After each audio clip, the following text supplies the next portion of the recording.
If your kids are old enough to read, then they are being exposed to profanity. There's just no doubt about that. Have you guys noticed the rise in profanity everywhere? I remember a time not too long ago where you couldn't say a single curse word on a commercial. Now they're all over the place. Minor curse words, whatever that is, all over the place in commercials. You walk through Target and you see book covers that have the F word on there. And okay, maybe it's blotted out by, a special character, but your brain fills in the blanks and they're swearing right there. Bumper stickers, billboards, all of these things have profanity in it. So it got me wondering, why is that a bad thing? What makes bad words bad? And is it something that we need to fight?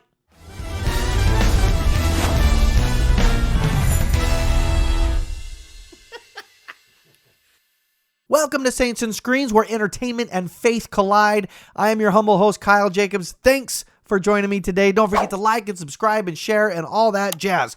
So today we are talking about profanity. So first of all, let's define that. What is profanity? The root word being profane. Well, I've got a nerdy little dictionary here for us that says, okay, it's Merriam-Webster.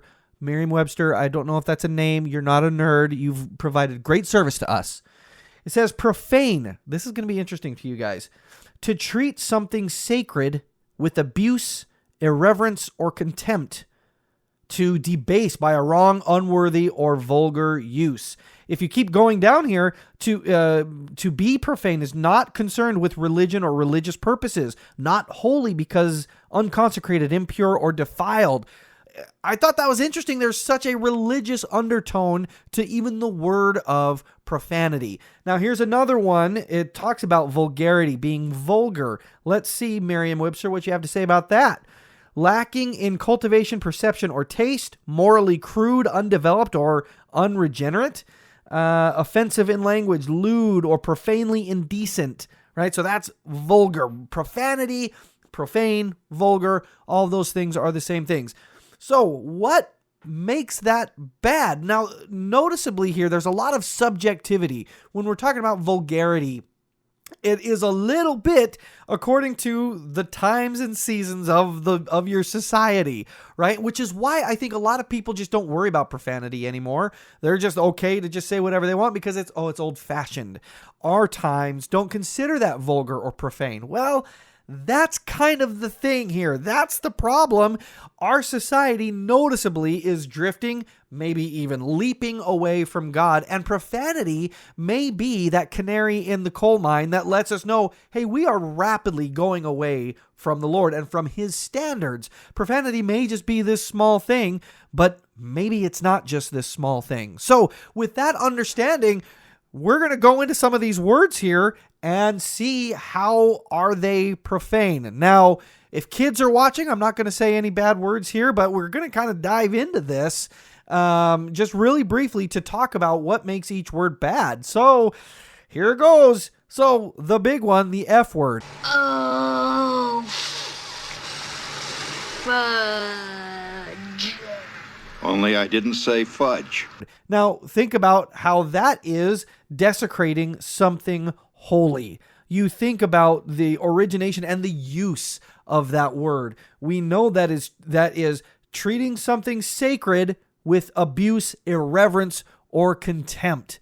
Okay? So you think about the B word. That is treating, that's usually a word that treats with abuse or irreverence women. All right, the other B word treats abuse or treats men with abuse or irreverence or indicates a lack of a man. Jumping into it this way is just an example. The idea, though, that profanity is treating something sacred with abuse or irreverence really caught my eye. And I think that's one reason why it's like nails on a chalkboard to me. Back to the beginning when I said that you can't go anywhere without seeing profanity, it really bothers me because my kids are usually in the car or something like that, and they're seeing these words, and I don't want them to see that because it is profane. It's vulgar. And I don't want them speaking like that. We should be a moral society, one that has manners, right? Why is all of that considered old-fashioned now? I don't know. It really bothers me. Check out this data regarding the rise of profanity in various entertainment mediums. Books in particular. Studies find that modern books are 28 times more likely to include highly offensive swear words than in the 1950s. Now, obviously, 1950s goes way, way back, but 28 times more. And usually in books, you were shielded a little bit from that profanity. Movies always like to push the edge. Music pushes the edge as well. And there's there have been a lot of restrictions on those in the past. Books was a little bit where you could go and not necessarily find as much. But now it's 28 times more likely. Movies and TVs today, this will blow your mind, roughly 9 times more profanity per hour than content from 1980. Okay, 1980 was a little bit of a pivot point there. So not 9 times per TV show or per movie, but per hour, 9 times more profanity. And then when it comes to music, they can't hardly even calculate it. It is demonstrably more than what it used to be. But it's so hard to calculate because it's so easy to release music. And you don't have to go through some sort of, radio restrictions or things like that. So whenever you could start streaming your own stuff, man, the profanity has just gone through the roof. The entertainment that we consume directly relates to how we act as a society. You think about the way that music has affected society. What happens when the Beatles hit the scene? What happened when Nirvana hit the scene? What happened when hip-hop rose to fame? Not only did the music itself become popular, but everything else associated with that music. The hair, the style, and yes, the language. As our entertainment has just thrown the lid off of all profanity, we see it more in our children and in acceptable society. Again, walking through Target and seeing books with the F word on it, just right there. There's no covering of it like that. And so you have your 7-year-old who can read and say, what does that mean? Or, oh, I just saw a bad word. And it hurts their spirit. They are innocent and it hurts them. Okay. And so, and I know that I'm sounding like I'm clutching my pearls here, and I get it. And I will tell you, I'm a total hypocrite. I swear, right? And especially when I'm angry or something like that, man, it is as natural to me as blinking, and curse words will come out. But here's the difference. Now, this doesn't excuse myself. It's something that I am working on it, but I am working on it. It is a struggle. It's a very different thing than to say, oh, they're okay now. It's not a struggle. I can just say whatever I want, and it's totally fine. No. Okay, we swear, all right? It's not the greatest sin in the world. You're not going to heck if you do that, okay? But it is an indication of things to come. As we loosen our morality, as we just accept things as basic as language in front of women and children, right? That used to be the old standard. Cowboys would not swear in front of women and children, right? That was a normal thing, a normal standard to be associated with. Now you just throw that out. What else follows? What's the scriptural doctrine behind this? Well, we can go to Mosiah chapter 4, 29 through 30, and it breaks it right down for us. And finally, I cannot tell you all things whereby ye may commit sin, for there are diverse ways and means, even so many, that I cannot number them. But this much I can tell you, that if you do not watch yourselves, your thoughts and your words and your deeds, and observe the commandments of God, and continue in the faith of what ye have heard concerning the coming of our Lord, even unto the end of your lives, ye must perish. And now, O man, remember and perish not. Again, every deed that is a sin started with a thought. And then it progresses to a loosening of the morality. We speak freely about whatever this sin is, and then we do it. Think about the profanity out there and the way that profanity is used. Okay, and particularly physical acts or societal consequences of physical acts. And we just throw it out there like it's some normal thing. The natural progression is that our actions follow that.